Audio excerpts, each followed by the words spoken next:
Hello, welcome to Blackworm. Today I read you Prince Cinders.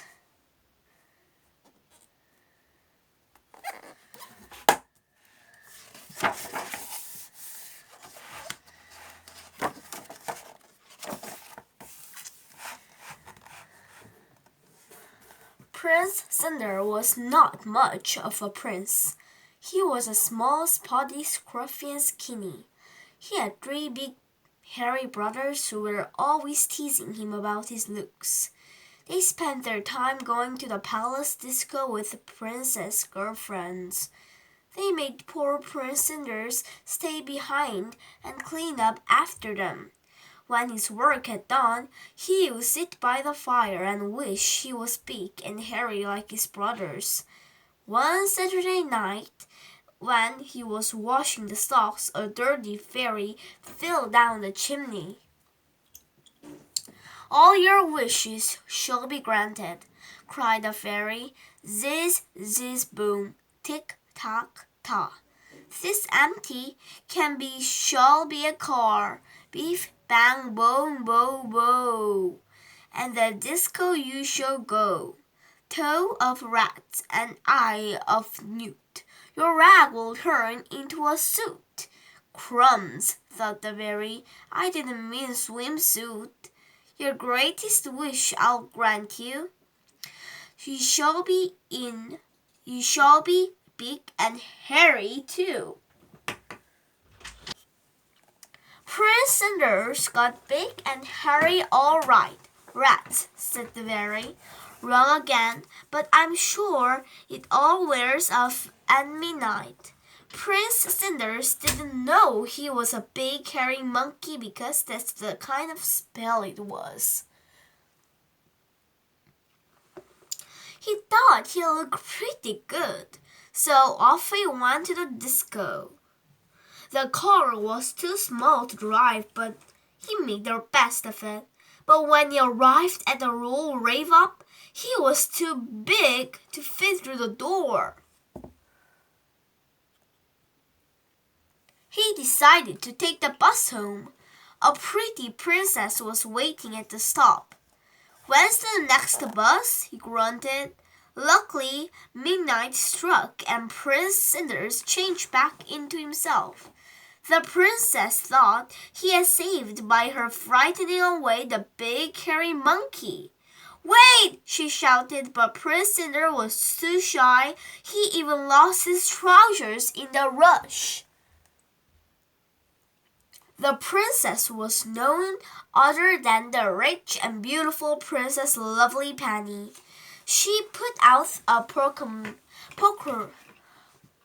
proclamation to find the owner of the trousers.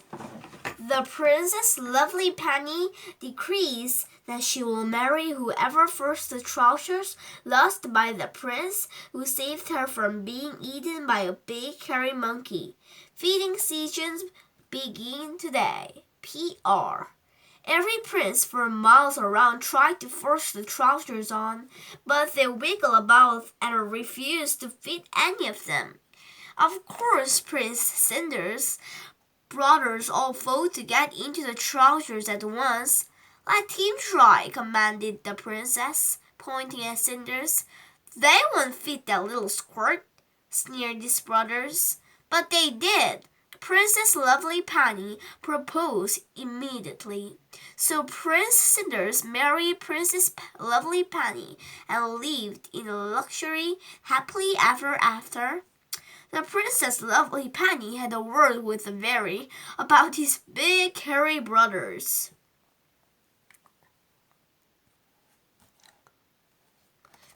Whom she turned into house fairies, and they flitted around the palace doing the housework forever and ever. And next story, I'm going to read you Jingle Bells.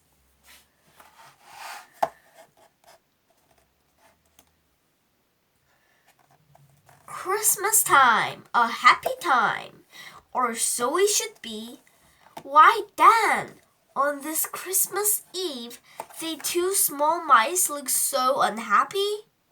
It's that cat, grumbled Lottie to her brother Jack. He always spoils things. Ah, yes, the cat. It should have been wonderful for the mice living in a cart shed on a farm. There were games to play, places to explore, and usually plenty to eat. There were only one problem. That cat. The mice had been hiding food for their Christmas dinner, but the cat had discovered their hiding place. He didn't particularly like grape or cheesecake, but still he had eaten every bit and left the mouse without nothing. The cat. Cheer up, said Jack. Look what I found. It was an old glove. Jack began to chew at it. We can't eat it. That, said Lottie.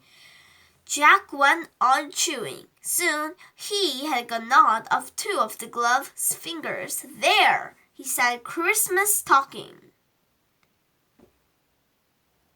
On one each, we can hang them up for Father Christmas. Brilliant, said Lottie. I've never had a Christmas stocking. That night, as the mice snuggled down to sleep, they wondered what Father Christmas would bring them. Lottie had written their names on a note which she put next to their Christmas stockings so that Father Christmas would know who they're for. Soon Lottie began to snore, Jack began to dream, and the air was filled with the sound of sleigh bells. Christmas morning, the day was fresh and bright as Lottie and Jack hurried excitedly to their Christmas stockings. They were empty. Nothing, said Jack sadly, not even a nut. Lottie picked up the note which she had written the night before. Look at this, she said. Underneath their names someone had written, Not here, gone away from Christmas. Christmas. I know who wrote that, said Jack. They both knew. It's time we taught that cat a lesson, said Lottie. But what can we do, said Jack. He's so big and strong. Well, said Lottie, I think we should go and talk to Ton Chi. Ton Chi was a rat. Actually, his real name was Gavin, but he liked to be called Ton Chi. He wore glasses with no glass in them, and he wore clothes which had landed borrowed from dolls in farmhouse attic. He also borrowed furniture from the doll's house in the attic, which he said made his own place more homely. Lottie and Jack made their way through the snow towards the barn where Ton Chi lived. Suddenly, Jack spotted something. It was shiny and golden. It's a bell, said Jack. It's a sleigh bell, said Lottie. It must have fallen off Father Christmas sleigh. It's lovely. Let's take it with us. We'll show it to Ton Chi. When the mice reached the barn, they were quite out of the breath, but there was still a difficult climb to make.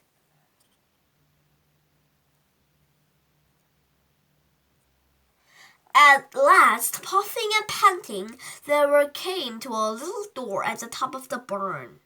Before Jack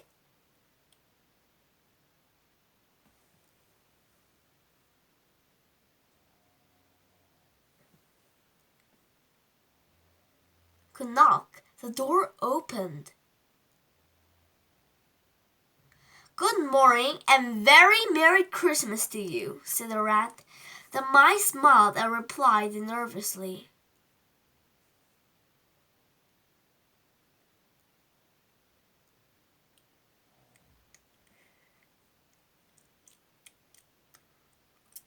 Then they stepped inside. Ton Chi shut the door. It is hard to say exactly what the mice and the rat said to each other, but whatever it was, when the door opened again, all three are smiling. "Thank you very much," said Lottie and Jack together. Tanchi smiled. "The pleasure is all mine," he said. "Cats can be such a terrible nuisance." Later, after a Christmas dinner of some borrowed fruitcake which Tanchi had given to them, the mice could be seen wrapping up a parcel. Later still, they were trying not to be seen as they cautiously carried their parcel towards the farmhouse. Boxing Day. Mrs. Mackey, the farmer's wife, swung her feet out of the bed and into the slippers. At the foot of the stairs, the cat brushed past her leg. "Hello, Angus," she said. "What's this?" She picked up a small parcel that lay on the mat and read the label. "It's an extra present from you, Angus," she said to the cat. Angus watched as Mrs. Mackey opened the parcel. What could it be? It's a bell!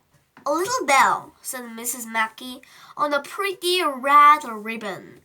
Before he could escape, Mrs. Mackey took a firm hold of Angus and tied the ribbon around his neck. The little bell jingled around under his chin. "There," she said, "you look lovely." Angus twisted his neck uncomfortably, and the bell jingled again. He pulled face and paw at the bell. "Don't you dare," said Mrs. Mackey. "You keep it on." It was a tea time in the afternoon.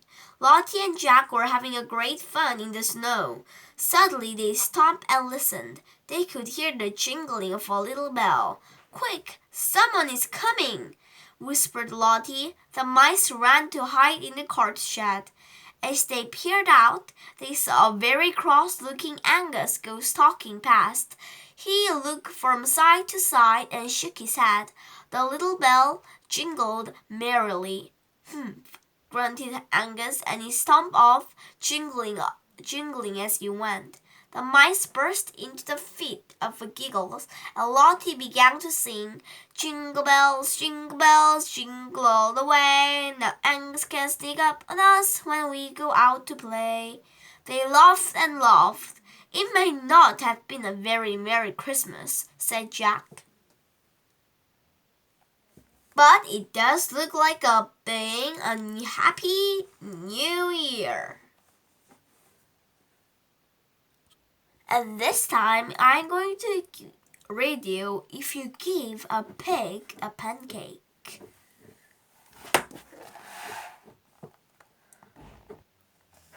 If you give a pig a pancake, she'll want some syrup to go with it. You give her some of your favorite maple syrup. She'll probably get all sticky, so she'll want to take a bath. She'll ask for you some bubbles. When you give her some bubbles, she'll probably ask for you for a toy. You'll have to find your rubber duck. The duck will remind her of the farm where she was born. She might feel homesick and want to visit her family. She'll want you to come too. She'll look through your closet for the suitcase. Then she'll look under your bed, and when she's under the bed, she'll find your old tap shoes. She'll try them on. She'll probably need something special to wear with them. When she's all dressed, she'll ask for some music. You'll play your very best piano piece and she'll start dancing. Then she'll want you to take her picture, so you'll have to get your camera. When she sees the picture, she'll ask you to take more.